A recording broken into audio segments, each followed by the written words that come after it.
very important issue, and I think new frontiers and new dimensions of an issue that we all care about. And that Jacob is a synagogue, our community, our shul community.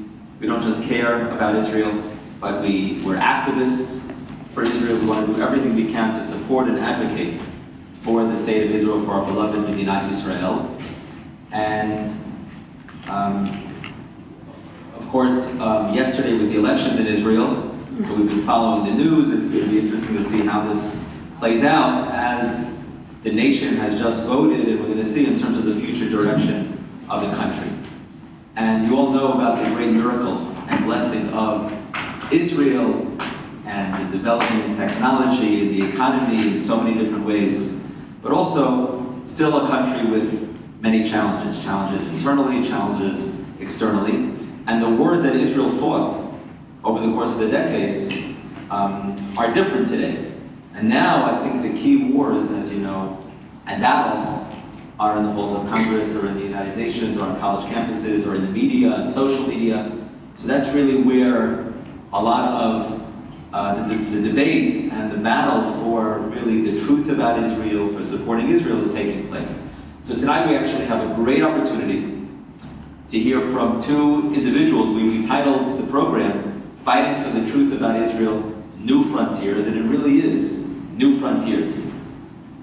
We have here Leah Soibel, CEO and founder of Fuente Latina.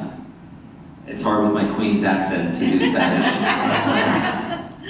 But so she's the CEO and founder of Fuente Latina, and that is really not only the premier organization, but it's really the only organization that proactively engages the Latino and Spanish-speaking media to support Israel.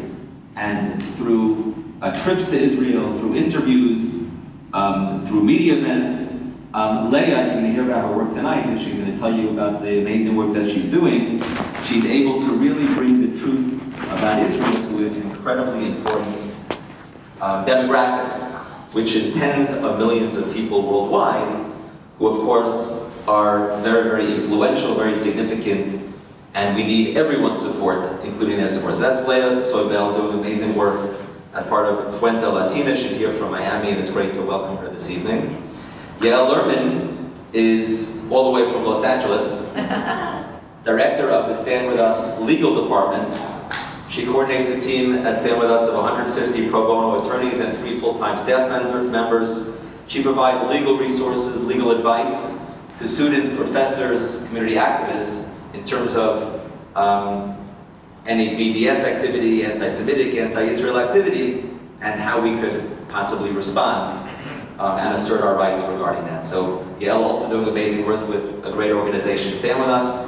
And so I'm going to now introduce, first Leah is going to speak, share a talk, then Yael is going to speak, and then we'll have a little bit of a conversation. Please give a warm welcome to Leah.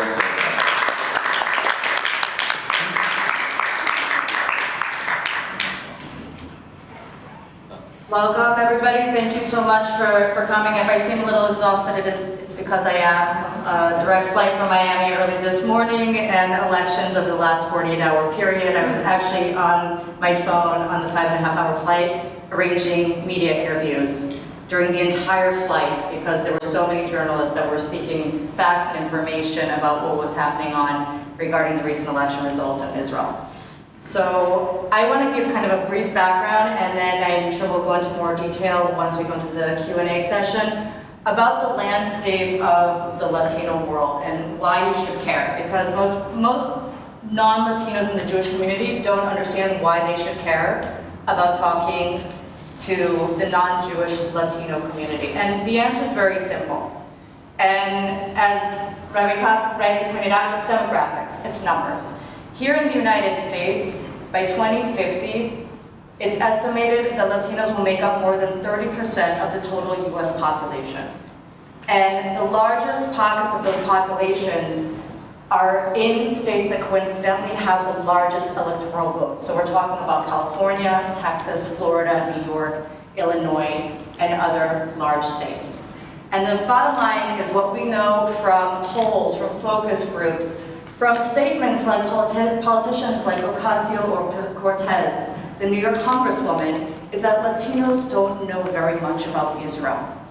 A lot of them grew up with Catholic upbringing, and so there is a sense that they don't know a lot about the Jewish community either. Some of them did grow up with anti-Semitic perspectives, but by and large, we're talking about the second, third generation of Latinos here in the United States, aren't necessarily anti-Semitic, but they don't have the facts. They don't know about Israel. And there's always been this talk in recent years about the Latino vote, when the Latino vote comes to fruition.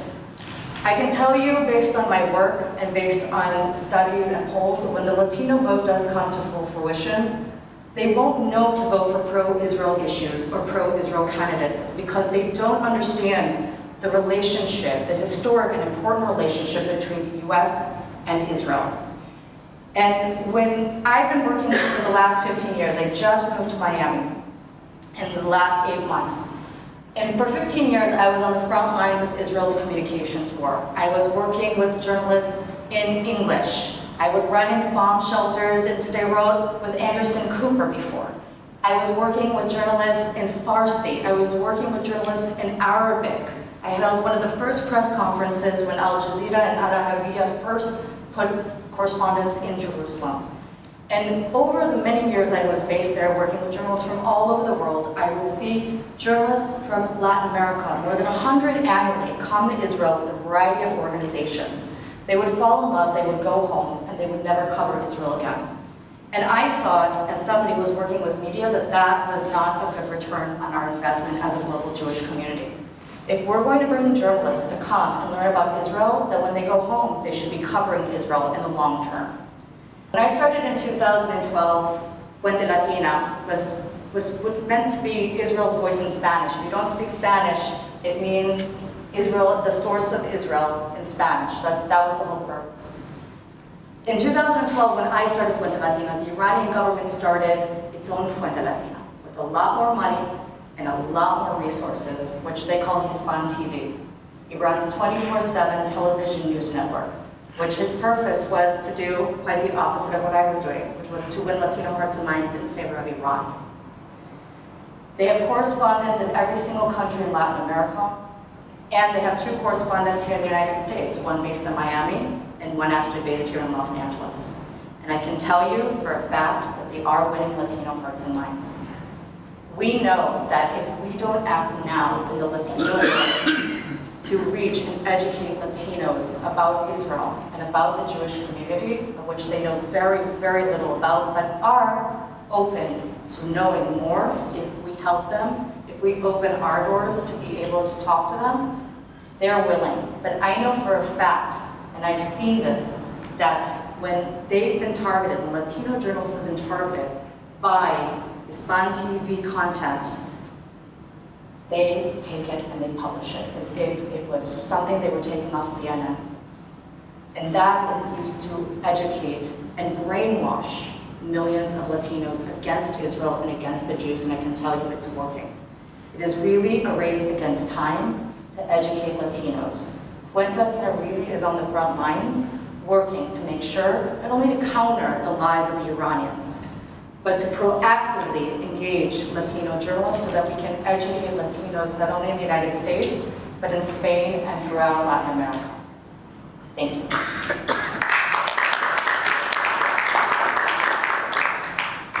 Good evening, everyone. Thank you to Rabbi Top, to Rabbi Posey. Thank you all for coming. I will tell you about my job, but I should first mention my most important job is I have, Baruch Hashem, 4 beautiful kids at home. I'm 6 months pregnant with number 5. And as I was walking out of the house tonight, I said to my 7-year-old, "So how do I look?" And she goes, "Ima, you look a little pregnant and a little fat."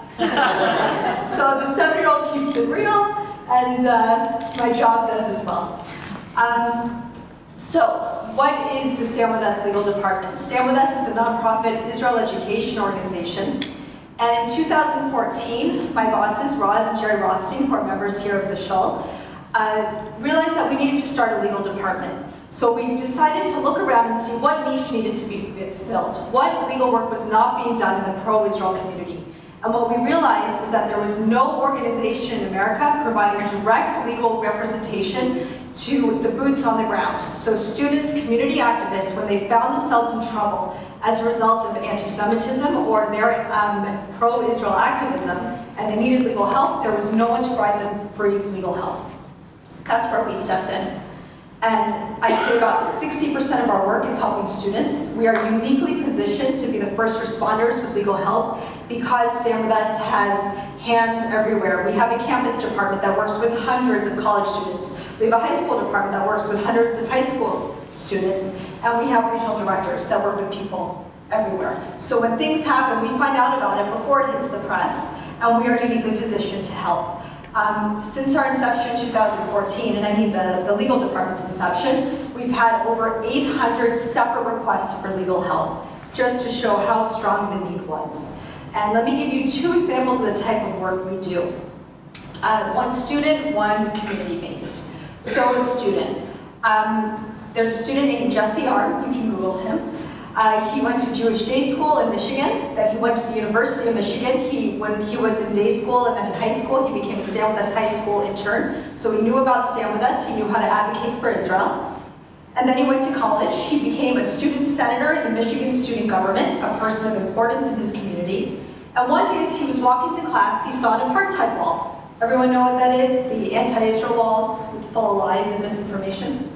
This one had a huge banner that said, "To exist is to resist." So Jesse went up and he said, how about to exist is peace? And engaged in dialogue. He then went on to class, and what he didn't know is that some of the anti-Israel activists were recording him. Now he did nothing wrong, but they took the video, they went to the student senate, and they said, this student senator has committed an ethical violation by standing up for Israel. We want him kicked out of student senate. And for the first time in the university's history, they opened up an ethics hearing against Jesse to determine whether he should be kicked out only because he stood up for Israel. He remembered to stand with us at that point, contacted us. Within 24 hours, we had a direct legal representation, a pro bono lawyer in Ann Arbor to guide him. We helped him prepare for the hearing. Now, I can send you articles about this. There was a great one in the Wall Street Journal. You have to understand that when students face these administrative hearings, there are no due process rights on campus. Everything that you think of, right to counsel, right to even know the charges against you, none of this apply. Anything can happen and it's closed door. So Jesse went in there, but we prepared him, and thankfully he was exonerated of all charges against him. He was not kicked out of student senate, and the lawyer made the difference. That's what these students are up against, and that's what we do. We arm them, we protect them, we help them. Another example, a community member. Anyone here heard of Rasmia Odeh? She's a wonderful woman who in the 1970s went and decided to blow up an Israeli supermarket, killing 2 Israeli college students. She's a terrorist, a horrendous individual. As a result, she was sentenced to prison, and as part of a prisoner exchange, made her way over to Jordan, where she snuck into this country by lying on her immigration papers. She proceeded to go to Chicago, where she became a celebrated community activist. And last summer, it was discovered that she lied on her papers. She was deported back to Jordan. But she's a big hero in the anti-Israel community because she grew up with a bunch of Jews in the 1970s. So there's a bakery in Oakland that decided to dedicate itself to Rasmia Odeh, and they're about the size of this wall. They created a mural of her picture celebrating her. So 2 summers ago, a bunch of pro-Israel activists in Oakland stood outside the bakery the whole summer. All they did was a vigil. They held pictures of her victims, the students that she killed. The bakery owner didn't like this and slapped these community activists with restraining orders and a civil harassment lawsuit. They couldn't afford legal representation to fight this. They turned to Stand With Us. We got them pro bono counsel, and we got the entire case dismissed. That's what we do. And thank you. So as we continue tonight, I will give more examples. There's some actually really interesting legal developments just yesterday alone. But keep in mind that if you should ever hear of students who need help, community activists that need help, that's what we do. We're here to help anywhere in America or Canada or Israel. And in addition, if you are a lawyer or know of a lawyer who wants to contribute to these efforts, we provide that platform, and really we're one of the only organizations who do that in America. Thank you. Thank you, Yael, and thank you, Leah. Now we're going to ask Yael and Leah to come up on the stage, and they're going to have an informal conversation with one another. just continuing to talk about some of the things that they began discussing. So, Elliot, you have? Okay, great. Thank you, Elliot Sampson, on the audio and the lighting, and thanks always for your excellent professional services. Okay, so just thank you again so much for just very, very interesting frontiers, new frontiers on fighting for the truth about Israel. Just very interesting to me, and I imagine for everyone here. Maybe for Leah, we're here very familiar with the United States press. Maybe you can share how the Latino press views Israel, and how does, if there are any similarities or differences between the way the Latino press portrays Israel as opposed to the United States press. Thank you, Rabbi. So if you don't speak Spanish, then you probably don't know that there's been a long-standing BDS and delegitimization campaign against Israel in the Spanish-speaking media. And it's been going on for years, and most of it stems from the Spanish media from Spain, which is based in Israel. If you think of global press that's based in Israel, there's about 500 on a daily basis from all over the world that are there, that are covering not only Israel, but the region in its entirety. And I'll just give you a statistic to understand how uneven the coverage is. So the United States has about 150 English-speaking journalists based in Israel from a variety of networks and outlets that are all based there. Germany, they average about 30 correspondents for one country. Latin America, the US, and Spain, we're talking about 500 million Spanish speakers worldwide. We're talking more than 30 countries in total that speak Spanish. There's only 20 correspondents, and 15 of those correspondents are from Spain. The US, Telemundo, Univision, which are the two largest television networks here in the United States, do not have correspondents based in Israel. They rely on freelancers that are based in Israel, that have been there longer than a lot of Israelis. When I was there were correspondents that have been there 25 years, and who were not objective about Israel, obviously not friendly towards Israel.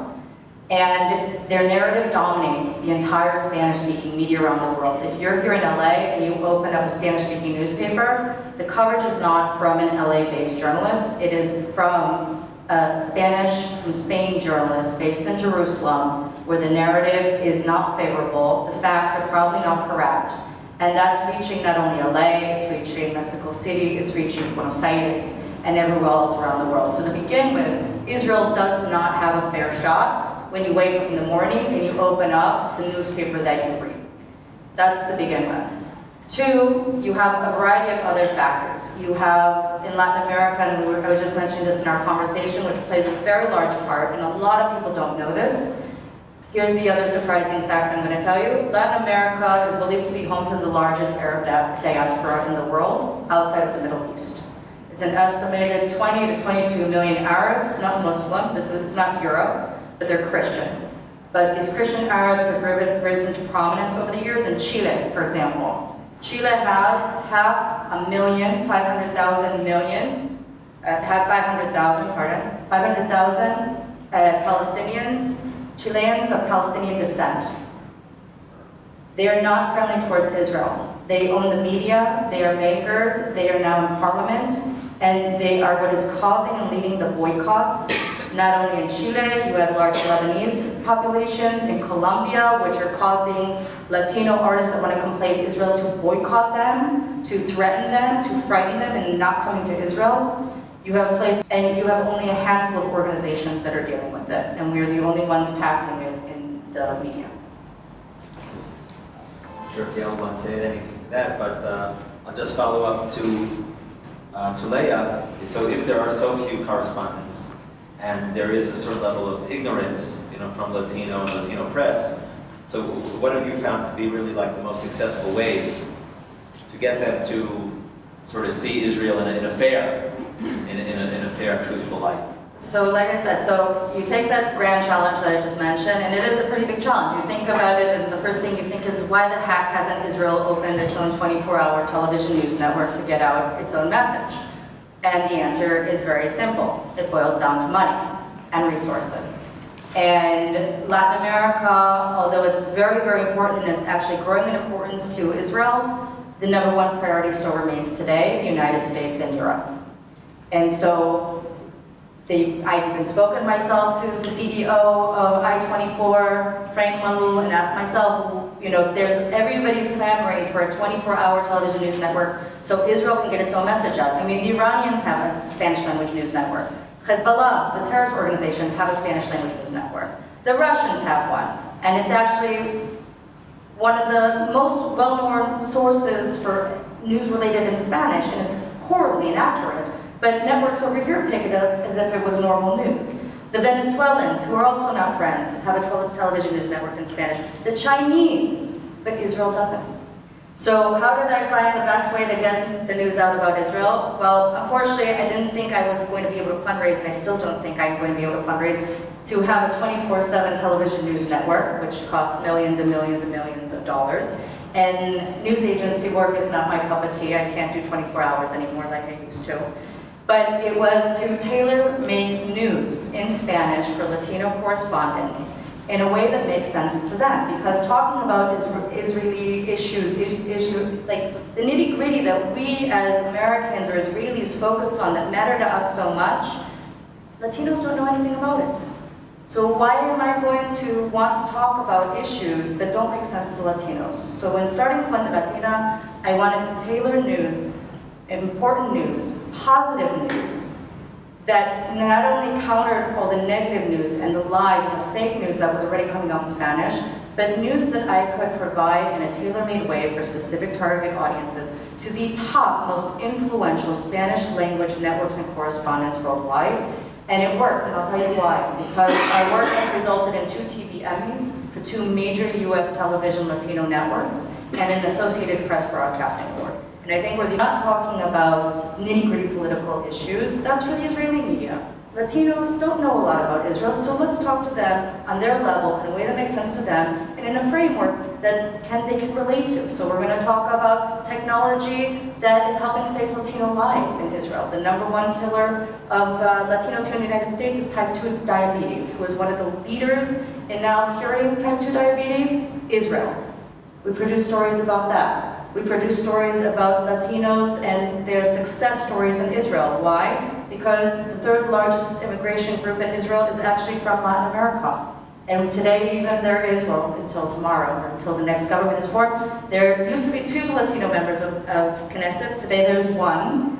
And he happens to also have been the previous mayor of Granada from Argentina. And so there's these stories that allows us to open the door and excite Latinos and engage Latinos about Israel. So when we need to talk about the more delicate issues, the more heavy issues, we already have a friendly ear.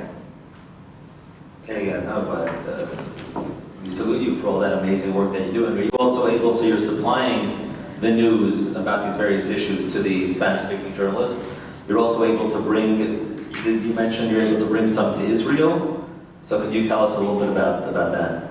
So we brought, we've only been in existence for 7 years, and we only started bringing journalists in our 2nd year of operation. And we brought to date 300 journalists. We are only a staff of 8 in 4 cities, in Jerusalem, Madrid, Miami, and now LA, which we opened exactly 1 year ago. And Daniela, there in the back, is our media associate here in Los Angeles. Daniela Schwartz. And we brought 54 media missions, and how we operate is quite different from any other media mission to date. And it's because we don't treat this as a birthright. Any journalist that's looking to kind of climb their own professional ladder, to be able to travel to Israel, an international destination that's a hot spot for news, and to be able to have a byline as a special correspondent on stories from Israel is something that you put on your resume. So before they even get on the plane with us, they know that they're required to write 2 stories. And that's because if donors are investing in Fuente Latina to bring journalists, it's not enough to say they had a fabulous time. And I took them to the best restaurants in Israel and the best beaches, and they visited the old city, and maybe they had a baptism. But to be able to say, look, we showed them Israel through a journalistic lens. We showed them stories that matter to their audience. And I'll give you a perfect example. We brought a group of top journalists from Mexico, from all the top outlets. And we took them to Israel and we showed them everything related to what was happening in Mexico. They met somebody who was on the special delegation the year before during the earthquake. We took them to see Israeli technology that was working to be able to help Mexico during the next earthquake, which will eventually happen. And then we took them to Hospital Ziv in north of Israel, near Tzfat, where there's a Mexican doctor who only came 6 years before, and he was helping save Syrians who were being brought across the border, amputees with violent wounds, an Israeli immigrant doctor from Mexico who was working to save Syrian lives. This had never made the Mexican media. The journalists were stunned. They actually had to pool amongst themselves, and we've never seen anything like that, where they had to draw straws to see who was going to get to cover the exclusive story about the Mexican-Israeli doctor saving Syrian lives. They went home. They started to air the story bit by bit. The one that got the exclusive obviously got the exclusive, and the story went viral. He was branded the Israeli-Mexican angel in Mexico, and he made headline news across, not just in Mexico City, across the country. And he was invited to talk shows for a week straight because Mexicans felt so orgulloso, so much pride that there was one of their own in Israel doing this type of work. And those are the kind of stories that matter to them. And I can show that to my investors and donors. And I can say, look, I brought this journalist, and this journalist then published the story. And I'm going to say one more thing, and then I'm going to stop talking for a moment.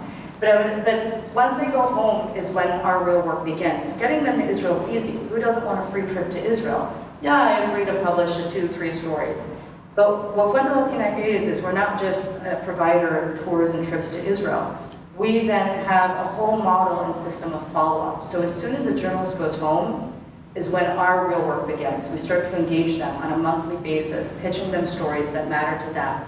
And within the first 6 months we see, like, well, we've had enough. Can you not push so much? Well, print your newsletters and your press releases. Maybe it's not relevant to me right now. But within 6 months, all of a sudden, we start to get calls and say, you know what, I read this in the media. Can you get me an interview with an Israeli that does this? Or I heard this guy was in town. Can you get me an interview with this startup CEO? I'm very interested in covering this for my particular audience. And I have journalists that we've brought 6 years ago that continue to call Fuente Latina to this day because after bringing them, engaging them, building a relationship with them, we've then now stopped them from using the biased news agencies and sources in Israel, and we've become their alternative, accurate, pro-Israel Spanish language source for all news relating to Israel. Congratulations on that. It's so great to hear the progress that you're making, that we're making with the Spanish-speaking community. And just those stories just make us feel good about this, really what Israel represents, that Israeli-Mexican doctor saving lives of a Syrian. And this is so important to get that type of story and all these kinds of stories out there to that community. So very important. Yael, maybe we'll turn our attention to the work you're doing. And of course, if there's an overlap between what Leah is working on and Yael is working on, even though these are two amazing dimensions and frontiers, but you're welcome to highlight if there's any overlap. But we're all very, very concerned about the BDS movement. Give a quick shout out to Larry Stern, who's leading an effort to put together a wine club here in Beth Jacob. Just one of the ways that we're looking to support Israel, to put together a Beth Jacob wine club to purchase Israeli wines, mainly from Yehuda v'Shomron, Judea and Samaria. And so we'll be advertising that to the community and hopefully get people signed up for that. You should know that the cask done on Pico is phenomenal for that. Whenever I really? do a thank you gift, I always send a bottle of Sagot wine, which is from Shomron. Shomron, okay. I love doing that. It's so important. Okay, great. So buy Israel and support Israel in that way. So we as a community, and all of us, we're very concerned about the BDS, the boycott, divestment, sanction movement against Israel. And Yael, I guess the question is, we agree that there's legitimate criticism of any country, including Israel. So I guess the question is, when does legitimate criticism of Israel become sort of anti-Israel and maybe even anti-Semitic, and at what line has to be crossed so that we can then respond to that with legal action. Can you maybe share a little bit about that? So that, this is on. You're on. Okay, so that's the golden question, right? The most important question, the one I deal with every single day. We are, as a community, struggling with how to, we all know that when people use certain code words against Israel, what they really are engaging is anti-Semitism. But how do you prove that, right? Because in America we have laws, discrimination laws, that say, well, you can't discriminate on the basis of race, religion, ethnicity, nationality. But all of a sudden, when someone is criticizing Israel, oh, well, that's political speech, that's okay. This happened to me a few weeks ago. I was at a meeting with a student at UCLA, with the administration there. A professor had discriminated against her because she's Jewish and stood up for Israel, but it was because she was Jewish. And so she filed a discrimination complaint. We met with UCLA. What the administration told her? They told her, no, it was just political speech. You're not protected for that, and therefore we're not going to do anything to the professor, and we're not going to help you. So there's things that we're doing as a community to try to change that. And I'll just give a few examples of small and big. So a small example of, well, how do you call a spade a spade? I don't know if any of you heard about Williams College last semester. What happened at Williams College? Williams College had no Israel club. And some Jewish students there decided, we want an Israel club. They followed all the rules of formation. They applied for a club, and what did the student government tell them? No, we don't want an Israel club on our campus. We all know that's anti-Semitism. They claimed it was, we just don't want your club. So what did the students do? They came to outside groups and said, please help us. This was a community-wide effort, stand with us. We sent many letters that I believe made a big difference, but it was the community all pulling together. And we petitioned the university. We said, you are going against your own rules as a university and discriminating against the students. They've done every single thing right in trying to form this club, and you're not allowing them. This is discrimination, and you can't hide behind political speech. Eventually, the president of the university found a loophole that enabled her to recognize the club and bypass the student government. So that's, ways that we're working against it, but it still doesn't solve the underlying problem, right? How do you convince people that anti-Israel activity is actually anti-Semitic? So I'll give another example that is showing that the tide is starting to turn, and then I'll explain a bigger way that we can make the tide turn even faster. Yesterday, we got fantastic news as a community. The Department of Education came out with a ruling that Duke University engaged in discrimination through political indoctrination, and as a result could lose its federal funding if they don't get their act together. And this is extraordinary because no finding in support of the Jewish people has happened under Title VI for at least over a decade. What happened at Duke last summer, they had the Middle Eastern Studies Department had a program training educators on how to teach the Middle East to their students. So this is high school teachers learning how do you teach the Middle East to your students. If you imagine the repercussions, each teacher goes back and teaches their students everything they learned. Well, what did they learn at this conference? That, by the way, received federal funds. They learned at this conference anti-Semitic stuff, they learned anti-Israel stuff, and they learned total political indoctrination about Islam. So a bunch of people filed a Title VI action. This is the Department of Education. Stanford has filed a FOIA request to get more information on the conference. There's a lot of pressure put on the Department of Education to take this seriously. Yesterday, they just came out with their findings in a letter to Duke University that was published that said, we did find that you totally violated the terms of your federal funding. And if you don't do immediate repercussions to fix this, you will lose as a university your federal funding. And that's fantastic. That's exactly the outcome we want as a community. So what is a bigger way that we all can have an impact? You've all heard of anti-BDS legislation that's passing in now 26 states in the nation. Paul Gelb, who's a member here, has done amazing work with Stanford as a pro bono attorney filing amicus briefs whenever the ACLU has tried to strike these down. So the new effort, the new frontier that you're going to very soon start hearing about, Florida's the only state that so far has now passed it, is an anti-Semitism bill. And what does this anti-Semitism bill do? It's codifying language that says that when you discriminate against Jews, in a way that, rather, when you discriminate in a way that is anti-Israel but crosses the line in terms of the 3Ds, Sharansky's 3Ds, demonization, delegitimization, double standard, that is discrimination against Jews. And that definition is the one, the State Department's definition, the Department of Education's Department definition of anti-Semitism is the one that should be used to define when Jewish students are being discriminated against. And if this bill gets passed at the state level, it will be a game changer for Jews and Jewish students everywhere. And we need to start putting pressure as a community on states to adopt this, and that is the new frontier. And you're going to soon start hearing about it because the model legislation is just being finalized right now. Florida passed it, it almost was going to be passed in New Jersey, then it got shelved, and now it's going to start seeing a big push to try to get passed everywhere.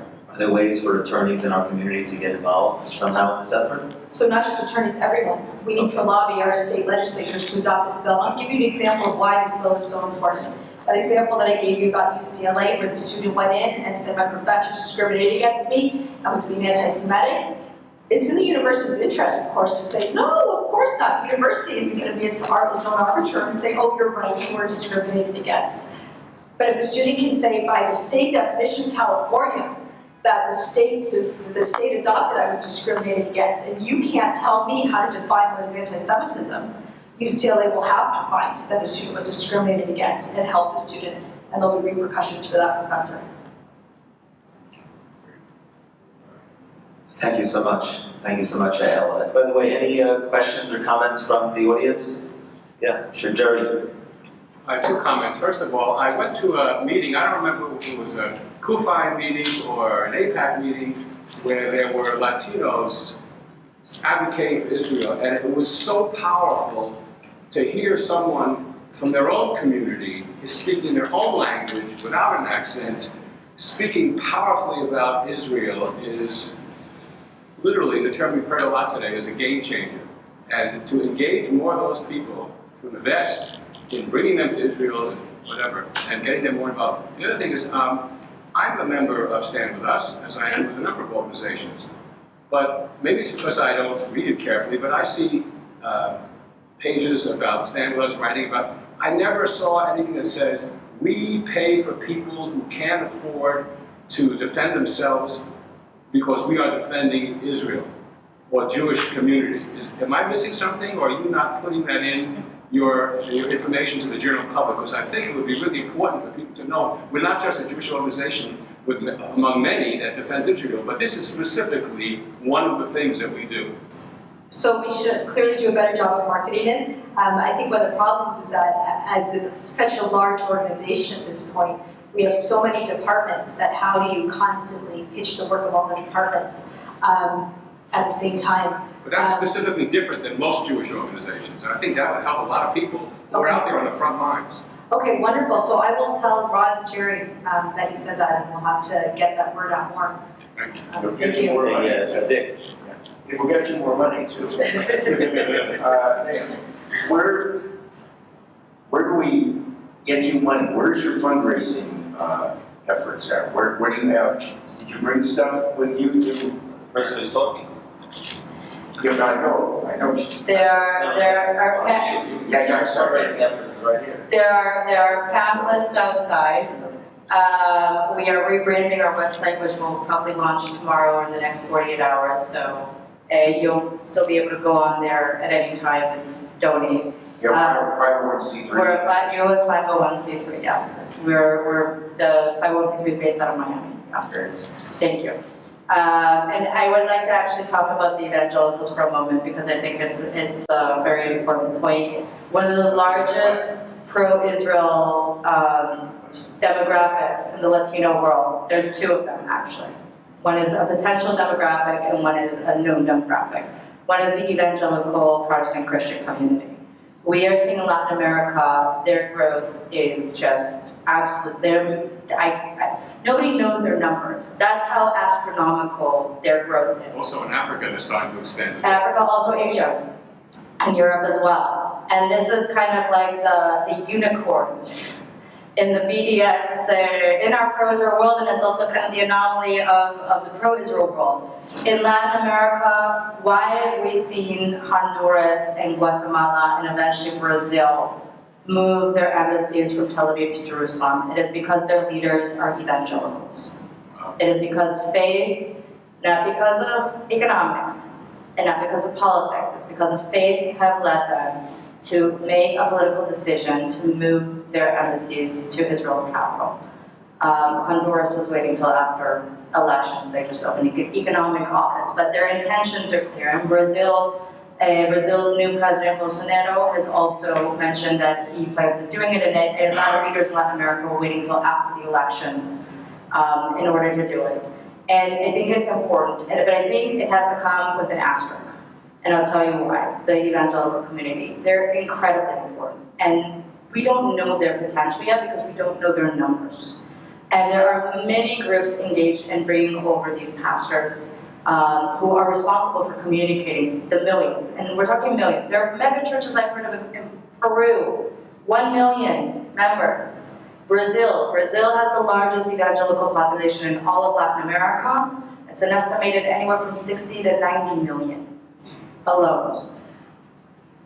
So we have to educate them like we do any other audience. We have to engage them like any other audience. But with the evangelicals, we found something different that we haven't found with the non-evangelical Latino population. That's this. They love Israel because their scripture tells them to, which means that they will be out in the streets and you will see these incredible images of them out there waving flags on Israel Day, coming to Israel for Sukkot, to be able to have their Feast of Tabernacles. But if you ask them about the Iran deal, and if you ask them about why Iran is a threat, they have no idea. So the bridge that we need to, or the gap that we need to bridge to educate them on our issues is enormous. And we're working on it, but we need a lot more help, and that's where Stand With Us and a lot of other organizations have come in an effort to really try to get these facts to these evangelical populations. So something that we're actually seeing in Stand With Us is in America, we kind of take for granted that the evangelicals support Israel. There's CUFI, for instance. There's also a disturbing trend that we're actually losing a lot of evangelicals, and a lot of churches are actually openly adopting the BDS movement. And it's very disturbing, and it means that we can't take for granted any group in America, including evangelicals. Do you have that in South America at all, in terms of that problem? Absolutely, absolutely. It's the same thing that we're seeing through the media, is that Israel's enemies are not only trying to win hearts and minds of the average Latino, but they also understand the strategic importance of the evangelical community, and they've been targeting them as well. Yeah, I agree that we can't take that group for granted. And I'm involved with the work of Israel Christian Nexus, which is now being run by Bishop Robert Stearns of Eagle's Wings. And he's one of those he's like the leader in terms of organizing trips to bring young pastors to Israel. And he does a couple of trips a year where he brings like 30, 35, 40 young pastors. And he was telling me that even though evangelicals support, they have a tremendous passionate love for the land of Israel, the people of Israel, especially among the younger, like the younger, what we call like the millennials, that the support is not as strong, and that it's even more crucial for us to bring the pastors there who can then come back and then be ambassadors to hopefully educate their communities. So just one last on that. At Stand With Us, we're very, very excited. We just hired actually an evangelical Christian who lives in Nashville, Carly Gamble, and she is creating a new department at Stand With Us called the Center for Combating Anti-Semitism. The entire purpose of the department is to label the new form of anti-Semitism, which is anti-Israel activity that crosses the line, and to fight it and educate it. And she's serving a double hat, where she's one of the best constitutional litigators in the country. Wow. And she's been working at the ACLJ for the last 10 years, doing especially Establishment Clause cases. And she's now going to head up our litigation efforts so that we can go even more hard hitting against these guys. I have a question for both of you. First, I'll address Fuente Latina. What is the availability of media among the evangelicals in terms of getting out the word to millions of people on television? So the evangelical market we've been studying because, number one, they're so distinct from your non-evangelical Latino market. So for example, your average Latino pastor or your average Latino evangelical per se, a believer, follower, doesn't watch CNN in Spanish, doesn't watch Univision, doesn't watch Telemundo. Why? Because number one, they have their own networks, and two, who's their top journalist? It's their pastor. In these mega churches, when the Sunday sermon is done, their necessity to communicate to their members doesn't end at the pulpit on Sunday. They have newsletters, they have satellites. If you go to some of these mega churches, they have a second floor where there's a satellite, or they have a whole other wing where there's a radio booth, because they have daily programs, whether it's radio, whether it's television.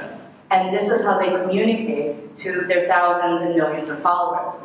And those are the ones that we're now targeting with, and we're targeting with specific content, because also the content, we realize that you can give to a Telemundo Univision journalist is not the content that an evangelical Christian journalist wants. And so the need even more to then, again, tailor, once again, the content comes into play. But there is an insatiable thirst. I get contacted at least several times a week by evangelical media professionals saying, if there is free pro-Israel, high-quality content in Spanish, we want it, we need it, because otherwise we don't have the ability to be broadcasting it. What if they go to Israel and you require them to write 2 stories? What if the stories are not positive? We've only had of 300 journalists, 2 cases of that. And it wasn't that they weren't positive, it's that they didn't comply with the requirement to write the 2 stories. So they may not have personal positive, like really, when you see somebody who goes to Israel, they're like, oh my God, this is incredible. You have some that might be a little bit more lukewarm because they're supposed to be journalists and they're supposed to be a little bit more objective and less showing of their emotions, but their coverage is accurate and their coverage is, for the most part, positive. So we have had very, very, very few cases of all the journalists that we brought where they haven't complied with their requirement, but we haven't brought journalists where the coverage has been super negative. If you could share, yeah, Sue. I just have one question. Correct me if I'm wrong. Isn't the owner of Univision Jewish? Don't get me Isn't started. the owner of Univision Jewish? Was Sue? He's Israeli also. His name is Chaim Saban. He's the largest shareholder. Yes. So he's pro-Israel. Yes, but he does not get involved with the coverage of the news of his television. What about Telemundo? Telemundo used to have a high-level Jewish executive, and they allow their journalists to travel to Israel more so than Univision. Maybe to round out the conversation, maybe each of you, Yael first and maybe then Leah, to share maybe one of the biggest challenges you find in the work that you're doing, because what would be a challenge, but then end off with, let's say, a good story about the success of your work. I'd rather be able to have a chance to think for a second. So then Leah could start. I am, Oh, well, okay. Libby, I guess, I just want to say, I want to make sure I don't end the evening without mentioning 2 things for the LA community, which is that at Stand With Us, there's 2 ways to be involved if you're a lawyer or a law student. One is we have a JD Fellowship. It's a year-long program where we educate law students on how to be advocates for Israel. And we bring in some of the top legal scholars around the world to educate them, and then there's a mission to Israel that's entirely legal-based. So they'll go to the Gaza border and learn about international law and Gaza standing right there. So if you know law students who you think would be interested, please send them our way. We have 5 law schools in LA.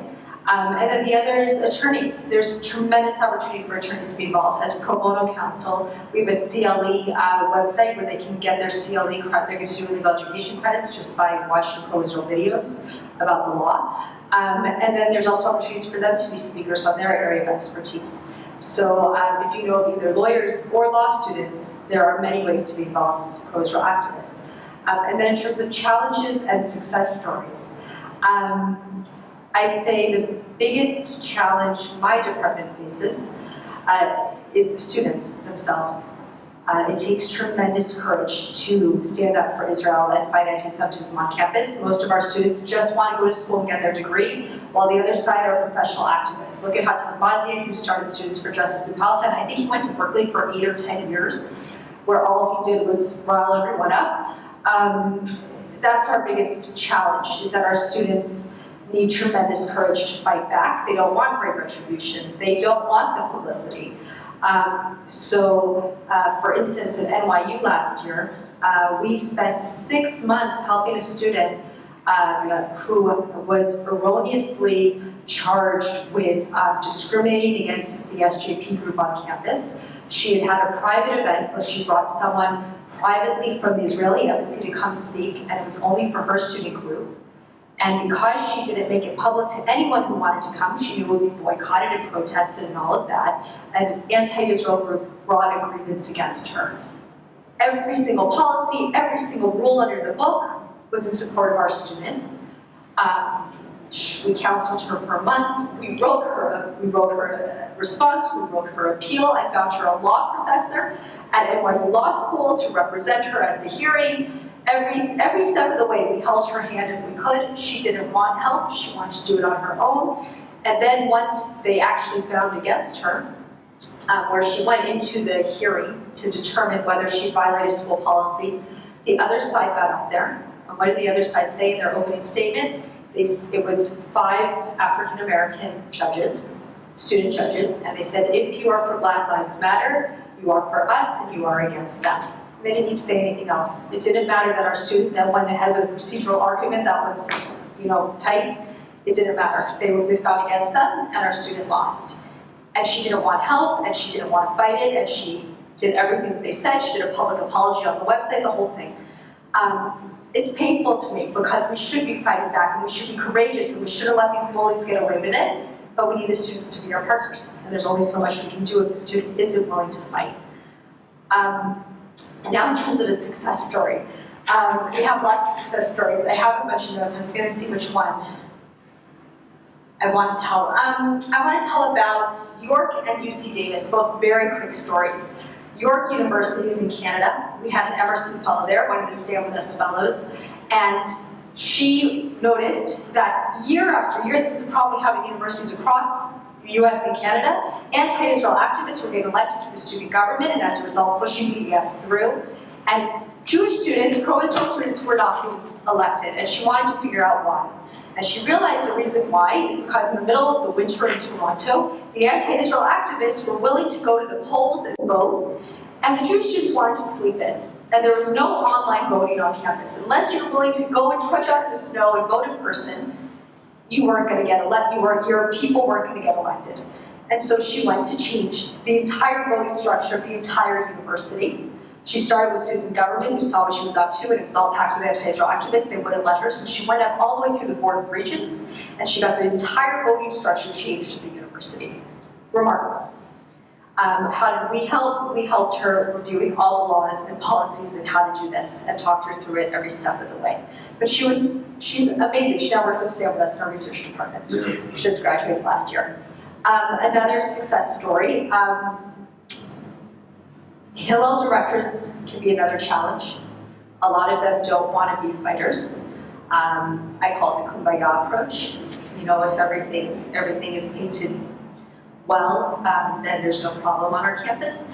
But there's some Hillel directors that are extraordinary. And I want to talk about one of them. His name is Gilad. He's Northeastern Hillel in Boston. Last year, he found that one of his Hillel events with some Israeli soldiers were going to be coming to speak. It was going to be protested, and it was going to be a massive protest, so that even people who wanted to come into the Hillel building to hear the Israeli soldiers wouldn't even be able to get in. He found this out about a week beforehand, and he came to the Stand With Us legal department. He said, can you help me? Is there any laws, anything we can do to prevent this? So we researched all the different policies. We looked to see if there's lawyers who can come and be legal monitors at the event.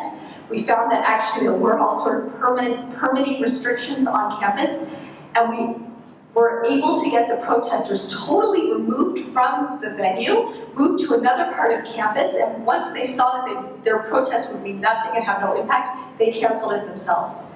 And the event went on and was a total success.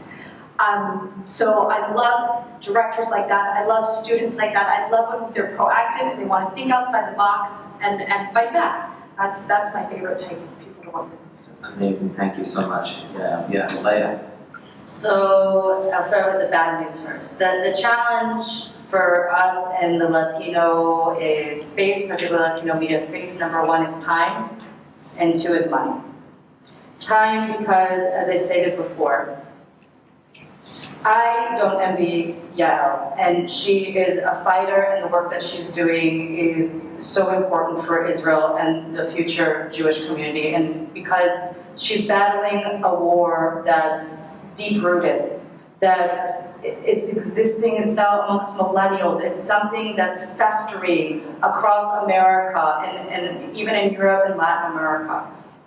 The challenge with the Latino community, and I can't really stress it enough, is that we don't have what we see in the US, in the English-speaking world yet. The BDS that exists on campuses here doesn't exist to that degree amongst Latino communities. Now, yes, there are Latino communities here in the United States, particularly in universities in the Southwest region that are teaming up with Students for Justice of Palestine, and they're involved in the intersectionality of you scratch my back, I'll be anti-Israel with yours. But what we don't see in Latin America yet is the BDS and the hate on campus. We've seen in the media because of what the Iranians and other enemies of Israel are doing, but we don't have that same level of BDS and delegitimization. We have it, but not to the degree that we see in English. And we see an ability to stop it. Number one, because Latinos want to know about Israel. Two, they want to know about the Jewish community. As soon as we open our doors, and I've seen it, as soon as the Jewish community opens its doors, starts to engage Latinos, your average Latino here in LA probably has no idea what the local Jewish communities have been doing to help Latinos that were left homeless during wildfires, that are helping Latinos in other instances of needs. They have no idea, and I'll tell you why, because we are so good at communicating amongst ourselves. We never communicate outside of our circles. And the second that we do, I can't tell you how a Latino will be like, I have no idea. And I want to know more. I want to go to a Shabbat dinner. I want to go to Israel. I want to learn about what the Jewish community has to offer. I want to learn about the Holy Land. And once we offer them that window, that door open, they take it. And you see a change of opinion. You see a change of perspective. You find a friend within the Jew in the Latino community. We have an opportunity to stop BDS and delegitimization, particularly here in the United States, before it begins and festers to the degree that we see in other areas. And I can guarantee you this, just based on my work alone over the last 7 years, so much in this market, that if we wait too long, like we did with BDS as we saw it on campus, where we said, no, it's not going to get worse. It's just a phase. If we don't do something in the Latino community today, I guarantee 10, 15 years down the line, it's going to be too late. So that's where time comes very much into play for the Latino community, because we have Latinos who want to align with the Jewish community, who want to befriend Israel, but we have to open our doors and we have to engage them, we have to bring them to Israel, and we have to educate them. There's worldwide. We don't have any organizations, not nearly as many organizations as are needed to be able to engage and reach the Latinos that we need to in time. So that's the bad news. The good news is that, like I said before, we have friends in the Latino community. And when you bring Latinos to Israel, it is something absolutely magical. And I'm going to give you 2 examples too, and then I'm going to end on that.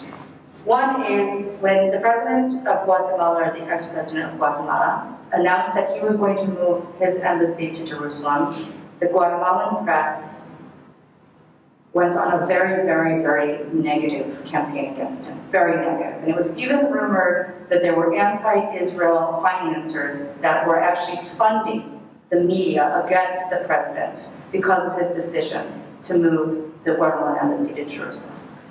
So we acted quickly because there was only a short window of time between his announcement and the move of the embassy in May of last year.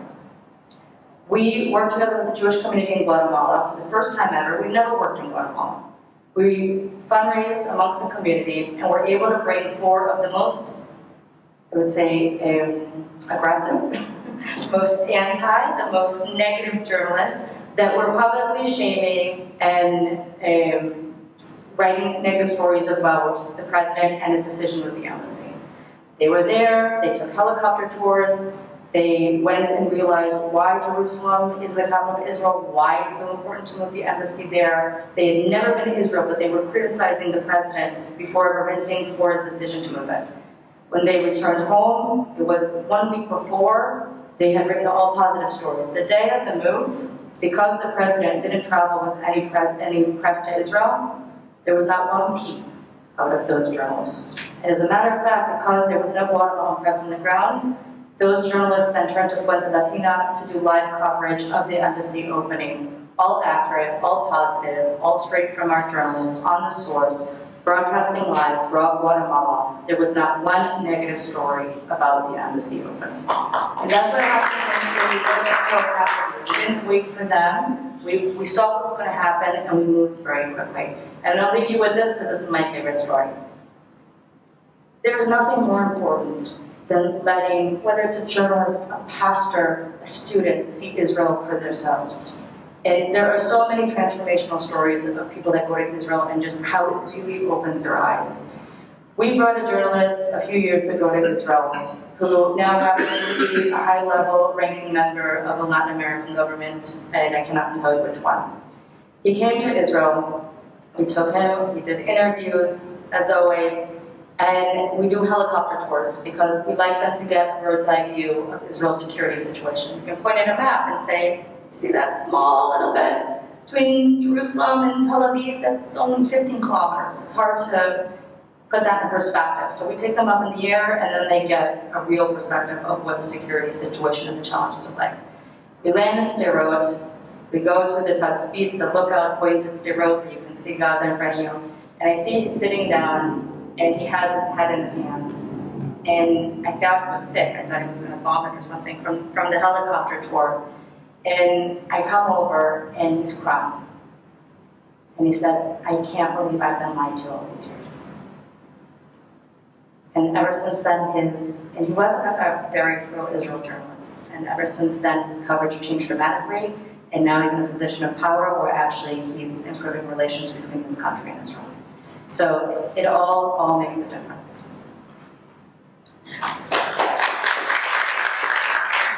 And I just want to end on this as well.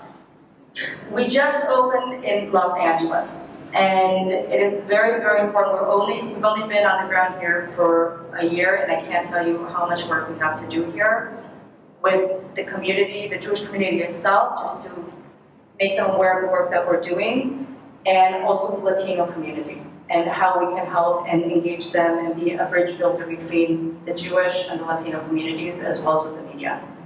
What we're looking for is always money. Money is a very important thing for a growing nonprofit like we are. But more importantly, we're looking for people to help open doors, to help spread the word about our work, to help us organize a parlor, an informational parlor, so that we can tell your friends and their friends about the work that we're doing. We're also looking for experts. If you know Spanish speakers, part of the work that we do is training them to be able to go out and speak to the local Spanish-speaking media about issues. For example, during the recent California education chaos where they were trying to there was nobody who could find in Spanish and to talk about that why the California education system should have anti-Semitic material in its textbooks. We had to curate somebody. But we are working to train people, to build a network of experts that can talk about a variety of issues that matter to the local LA community with the Spanish-speaking media to get the message across. And we're also looking for leadership. We're building an advisory council here in Los Angeles, and we're looking to build a wider network so that we can do our work better. Let's give a round of applause.